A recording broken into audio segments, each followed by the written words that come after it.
best I can, just the simple, straight facts of what actually took place. And I will attempt to leave any of my own opinions or emotions out of that. Although that is difficult for me because I feel very strongly about the nature of evil that is involved in this, but I'll save that for after. I'll do an analysis and I'll clearly indicate that, hey, this is my analysis, these are my opinions. But first, let me, as much as I can, I'll try to act like Spock. It's logical, Captain. I'll try to lay out what happened. So here's what happened, and I'm going to cite the New York Times in this case so that people don't claim that I'm making this up. So according to the New York Times, here's their headline. Israel planted explosives in pagers sold to Hezbollah, officials say. Small amounts of explosive were implanted in beepers or pagers that Hezbollah had ordered from a Taiwanese company, according to American and other officials briefed on the operation. Now, this article is by Shira Frenkel and Ronan Bergman, who are both Jewish Zionists, by the way. And again, that's not opinion, that's just a straight up fact. And if you go into the story, it says Israel carried out its operation against Hezbollah on Tuesday by hiding explosive material within a new batch of Taiwanese-made pagers imported into Lebanon. The pagers, which Hezbollah had ordered from Gold Apollo in Taiwan, had been tampered with before they reached Lebanon, according to some of the officials. Most were the company's AP924 model, though 3 other Gold Apollo models were also included in the shipment. Now, by the way, I want to mention, I think I had heard earlier that it was some Motorola pagers.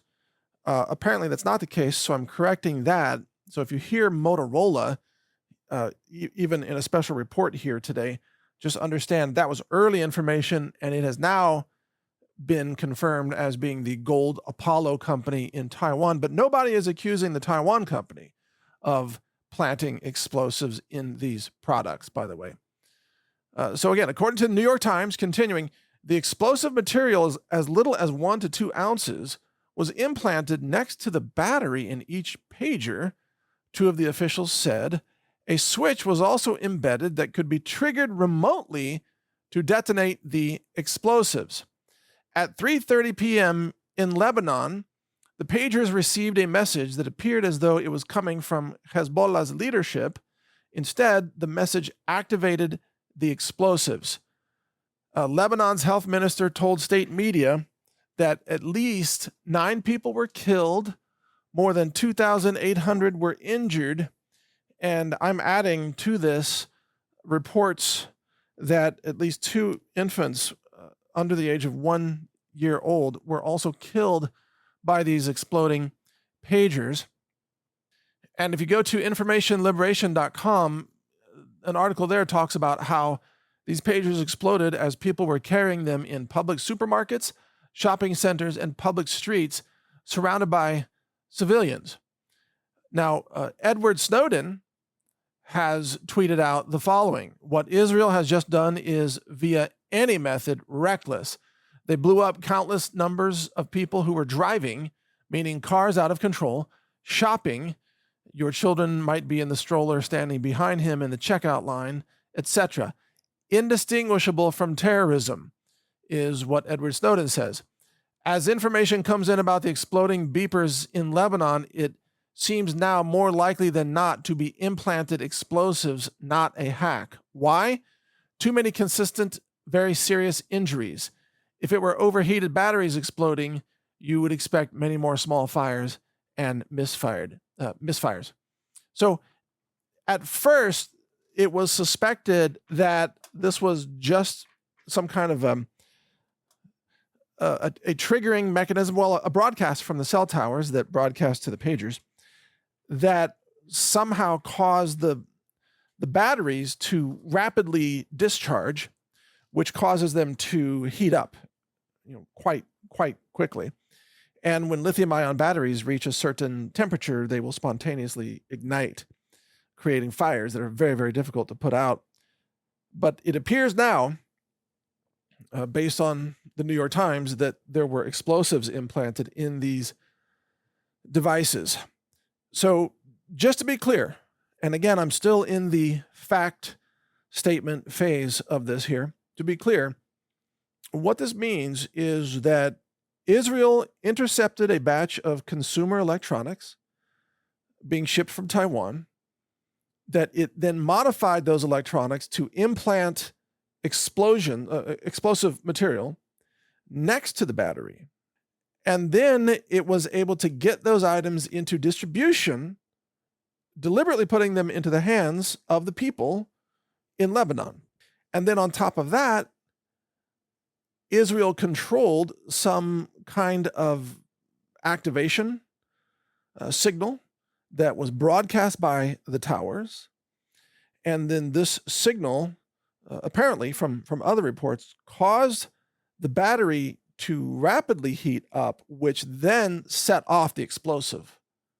So in other words, it wasn't the battery exploding itself is what we're being told now, but rather that the battery was the kind of the primer that ignited the explosive charge that had been implanted into these pagers.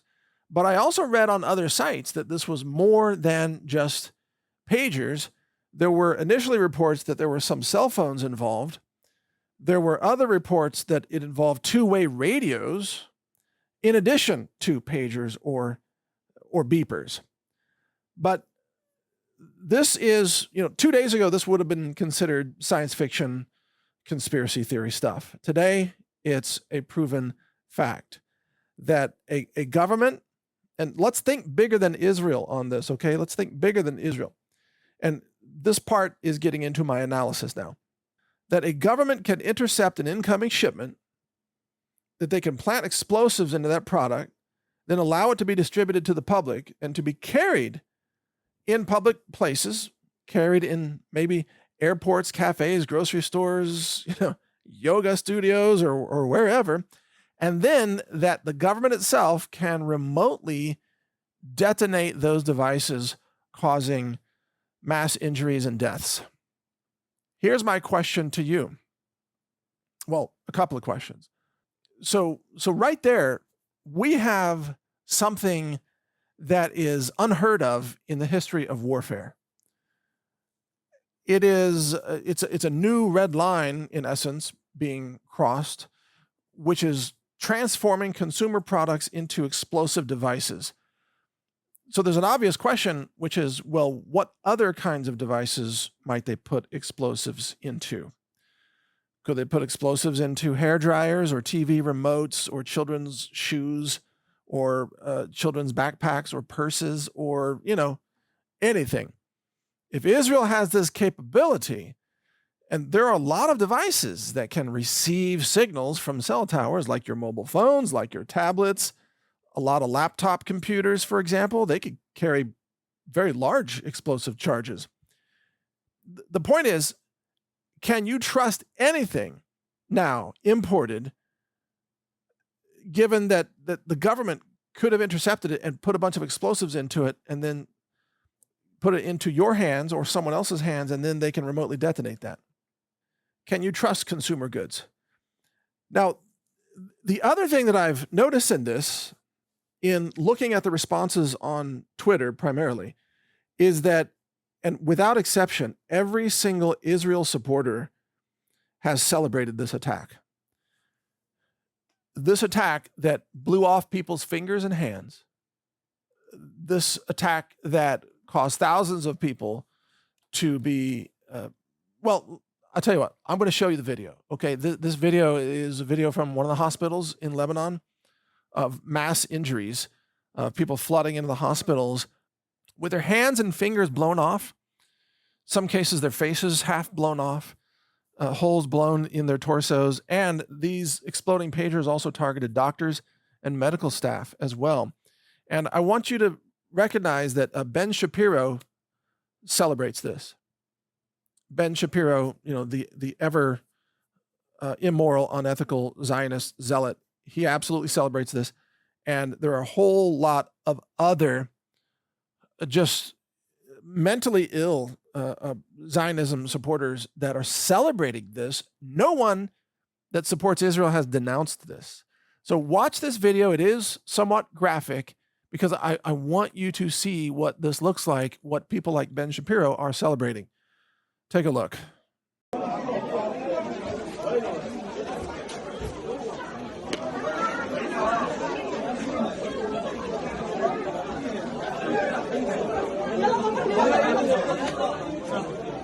سهل ما شوي اصبعوا وحاولوا شوي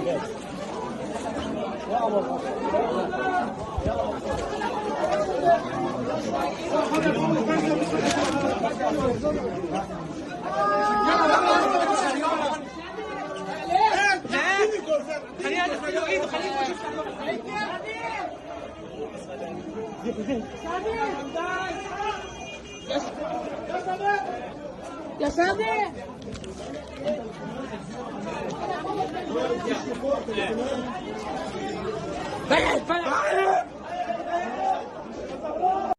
Now, I'm sorry I even had to include that video here today, but it's important for us to see what this is and to see what people like Ben Shapiro are celebrating. And there are others. There are some really, really disgusting people like this actor, is it Rappaport?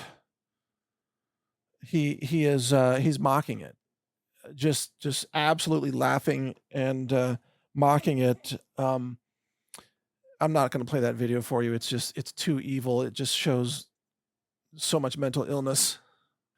You know what? Actually, it's the actor Michael Rappaport, and I've decided I am going to play this for you because it's only 16 seconds, and I need you to witness the level of absolute evil, the satanic evil, wickedness, and mass mental illness that these Israel supporters demonstrate. So this is Michael Rappaport, the actor, a Jew, who is mocking the fact that people got their hands and fingers blown off and their children killed in some cases and their faces blown apart in other cases. Just witness the level of evil here. This is purely satanic. Beep, beep.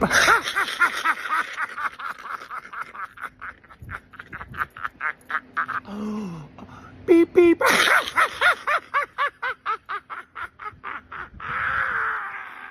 Beep, beep. So this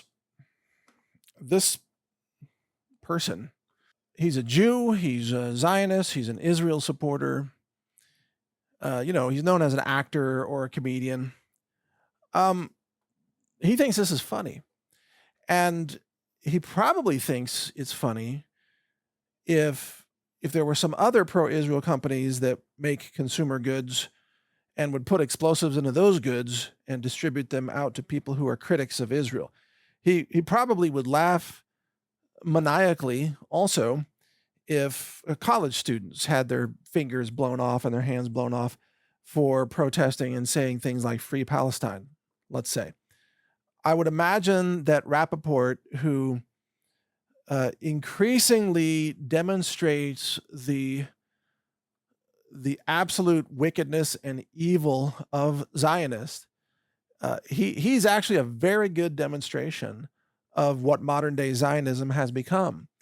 It is an anti-human, satanic, evil, vindictive, mass mental illness death cult that delights in causing blood and pain and suffering.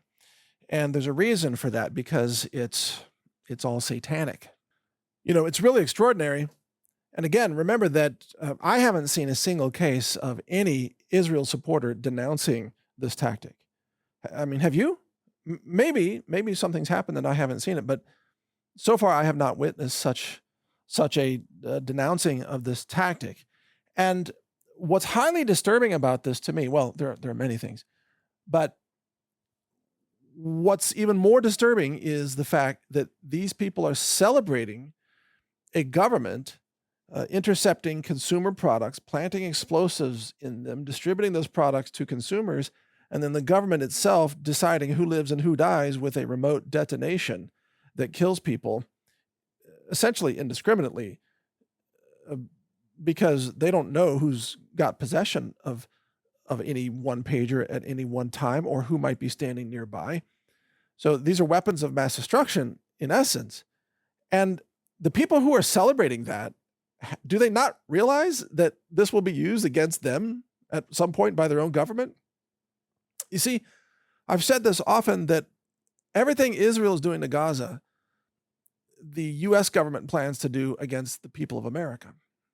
Israel is the testing ground or the proving ground for exotic new weapons and AI targeting systems. What Israel's doing to Lebanon, what Israel's doing to Gaza and the West Bank, these are all just test runs for what Kamala, frankly, and the globalists plan to do to the American people. So when these people like Rappaport are laughing like lunatics, do they not realize that one day perhaps their own mobile phone will be detonated by their own government? I mean, how funny do you think it would be to him if his own fingers were blown off and maybe one of his eyeballs was just blown to bits because he was holding the phone next to his face when a government detonated it? Well, according to the Zionists, that's all great because governments can kill whoever they want as long as they're pro-Israel, apparently. But the rest of us are incredibly alarmed by this. And the ramifications for people everywhere are absolutely huge. There are also, by the way, massive economic ramifications for companies that make mobile phones, that make pagers, that make tablets. From this day forward, every person who is at least a little bit informed is going to be asking the question, hey, are there explosives in this thing? Did the government intercept this and put explosives into it? Because that's not a paranoid question anymore. That's a very reasonable question, given that Israel has just demonstrated that that's what they did. And if you were a student in America, let's say you're on a student visa from, Turkey, let's say, and or maybe from Lebanon or maybe from Jordan, and you're going to school at a university in America, and there's a retailer, a little shop next to the campus where you can buy phones, and the shop owner is Jewish, and the shop owner happens to support Israel. Now, I ask you, wouldn't it be reasonable for a Jordanian or a Palestinian or a Lebanese individual or an Egyptian or Iranian or whoever, wouldn't it be reasonable for them to now wonder if, because they're buying a consumer product from a Zionist shop owner, let's say the shop owner really strongly supports Israel, wouldn't it be reasonable to suspect that the phone might have explosives in it? See, that again, it's not a paranoid, crazy thought at this point, because Israel has already called for the arrest and expulsion of students across America. And Trump has promised to round them up and expel them if they criticize Israel. And even senators like Ted Cruz in Texas has promised to do the same thing. I mean, Ted Cruz is like full-blown Zionism, 100%. Are we now all over the world? Are we going to have to start checking everything for explosives? And how do you even do that? Do you have to take apart your phones, your tablets, your laptops, like anything that can receive a signal? Do you have to take it apart and try to figure out like what would an explosive charge look like in here? How do I identify explosive charges? Probably not a good idea to call the FBI and ask for help. Hey, FBI, I was wondering, there might be explosives in my phone. Can you tell me how to check for that? Yeah, they'll send a team over probably to arrest you for making a terror threat or something. They're not going to help you scan your phone for explosives. You know what I'm saying? So where do you go for that?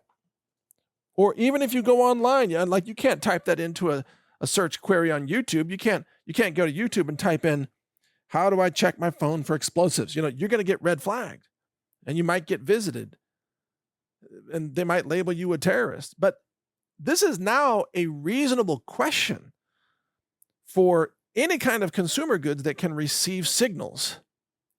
It's not science fiction any longer. And you know what? Pagers have relatively small batteries. Mobile phones have much bigger batteries, which means potentially they could be packed with a lot more explosive material. And how do we know that these exploding pagers were only limited to Lebanon? Isn't it possible that some of those might be somewhere else too? Now, check this out. From Syrian Girl, the pagers of all doctors and nurses were targeted, with one exception. The American University of Beirut Hospital asked its staff to replace their pagers 10 days ago. And sure enough, there's a letter here. Dear AUBMC community, this is from the Senior HIS Applications Manager. As we upgrade our paging system to a new updated version with better coverage, we are officially decommissioning the old paging system. The go live date is August 29th at 8:30 a.m.